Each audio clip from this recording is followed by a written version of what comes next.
La 9e session du comité de concertation et de suivi du projet d'appui à la filière halieutique PAFA. L'Association des écoles privées du Mali exprime ses préoccupations pour aboutir à une rentrée scolaire apaisée.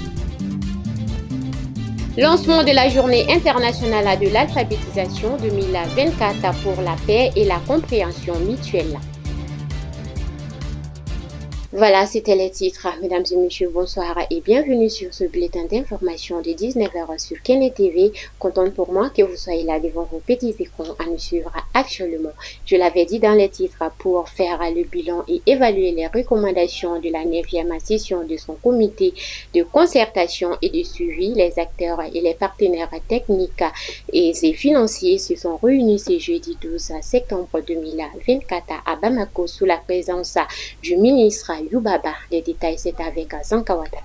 Financé par l'Union européenne et mise en œuvre par l'Agence belge de développement au Mali, ANABEL, et le PAFA, vise à contribuer à la réduction de l'insécurité alimentaire et nutritionnelle au Mali à travers une pêche et une aquaculture durable dans les régions de Ségou et Mopti. Une vision qui cadre parfaitement avec les objectifs du département en charge de la pêche selon le ministre de l'Élevage et de la Pêche. Il a appuyé à l'élaboration de 12 conventions communales de pêche dans les régions de Ségou et Mopti, ce qui a permis une exploitation inclusive, apaisée et durable des ressources halieutiques dans la zone d'intervention du projet et de générer des nouvelles recettes budgétaires dans les 12 communes bénéficiaires entre autres. Le ministre Youbaba a adressé au nom du gouvernement du Mali sa profonde gratitude à l'Union européenne et à ANABEL pour leur appui constant au développement des sous-secteurs de l'élevage et de la pêche au Mali et leur engagement respectif à accompagner le gouvernement de notre pays dans ses efforts de lutte contre l'insécurité alimentaire et nutritionnelle et les impacts des crises multiformes dans notre pays.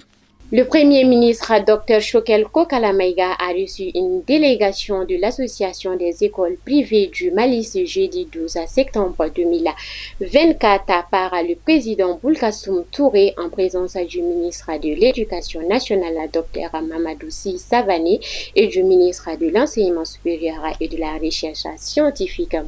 Bourima Kansaya. Les détails, c'est avec Mariam Kone. Après avoir félicité le Premier ministre pour tous les efforts déployés par les autorités de la transition, Boulkassoum Touré a déclaré que l'objet de la visite était d'échanger avec le chef du gouvernement et de recueillir ses conseils à propos des 3 préoccupations des acteurs du secteur privé de l'éducation. Suite au rapport de l'Office central de lutte contre l'enrichissement illicite portant sur l'année 2023 et qui faisait état de 236 établissements illégaux sur 1077, des sanctions ont été prises consistant à ne pas envoyer des élèves dans les écoles en faute. Pour ce faire, une commission interministérielle avait été mise en place. Il est donc nécessaire de la dynamiser pour qu'elle continue son travail afin de séparer le vrai du faux, de rétablir l'honneur des acteurs lésés et de permettre à leurs écoles de continuer à recevoir des élèves dès la rentrée prochaine. Par ailleurs, les paiements dus aux écoles au titre des années 2022 et 2023 d'une valeur de plus de 10 milliards de francs CFA sont toujours en souffrance. Il y a aussi nécessité d'apaisement de la situation pour plus de sérénité dans l'espace scolaire face à l'endettement auprès des fournisseurs, aux pénalités imposées par les banques à partir du mois de juillet, au paiement des frais scolaires et des demi-bourses. Nous restons toujours avec le Premier ministre Dr Choguel Kokala-Maïga. Cette fois-ci, il a présidé la cérémonie officielle de lancement de la Journée internationale. C'était ce 12 septembre 2024 de conférence de Bamako au CICB. Cette année, l'événement a mis l'accent sur l'importance de l'éducation multilingue avec pour thème l'alphabétisation pour la compréhension mutuelle et pour la paix. Nous suivons les précisions avec Zaligatou Diara.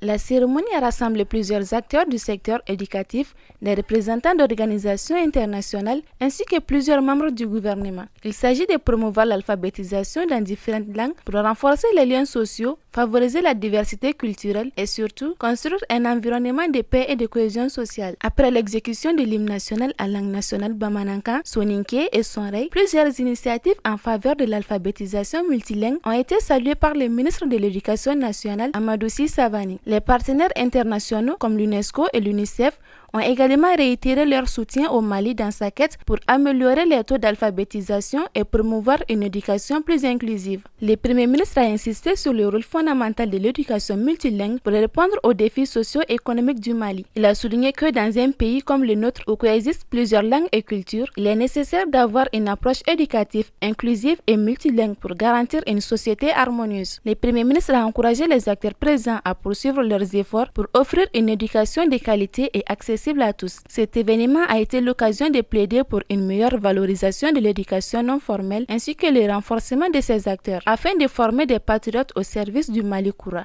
Avant de clôturer ce bulletin d'information, nous allons suivre la page internationale. C'est avec Azalikatou Diara. Au Sénégal, le président sénégalais a dissous ce jeudi 13 septembre 2024 le Parlement dominé par les partisans de son prédécesseur et a annoncé dans la foulée des élections législatives anticipées. Le pouvoir espère obtenir une majorité à l'Assemblée nationale lors de ces scrutins législatifs anticipés afin d'exécuter son programme. Après avoir consulté le Conseil constitutionnel sur la bonne date, le Premier ministre et le président de l'Assemblée nationale sur l'opportunité, je dissous l'Assemblée nationale. La date des élections législatives est ainsi fixée au dimanche 17 novembre 2024. Nommé le 2 avril, le Premier ministre sénégalais Ousmane Sonko n'a jamais présenté sa politique générale devant les députés. Son grand oral aurait sans doute tourné court devant une Assemblée nationale qui lui était hostile. Au Nigeria, des maisons submergées à Maiduguri, la rupture d'un barrage après des pluies torrentielles a affecté 1 million de personnes dans l'état de Borno, dans l'extrême nord du Nigeria, selon le bilan du communiqué par les autorités ce mercredi 11 septembre 2024. Alors que des milliers cherchent à quitter la ville pour se mettre à l'abri, il s'agit des pires inondations pour la ville depuis 3 décennies, selon l'Organisation des Nations Unies. À Venezuela, la police judiciaire bisso-guinéenne a annoncé ce 8 septembre dans un communiqué la saisie de 2633 kg de cocaïne dans un aéronef en provenance du Venezuela à l'aéroport Osvaldo Vieira de Bissau. Selon la police judiciaire, 5 personnes à bord, y compris les pilotes, ont été arrêtées. Il s'agit de 2 Mexicains, un Colombien, un Brésilien et un Équatorien. Ils seront présentés ce 9 septembre aux enquêteurs du parquet pour des interrogations afin de leur appliquer des mesures coercitives, dit le communiqué. Voilà, c'est tout pour ce soir, mesdames et messieurs. Merci de nous avoir suivis et bon suite de programme sur Kene TV, Kalabini, le Mali.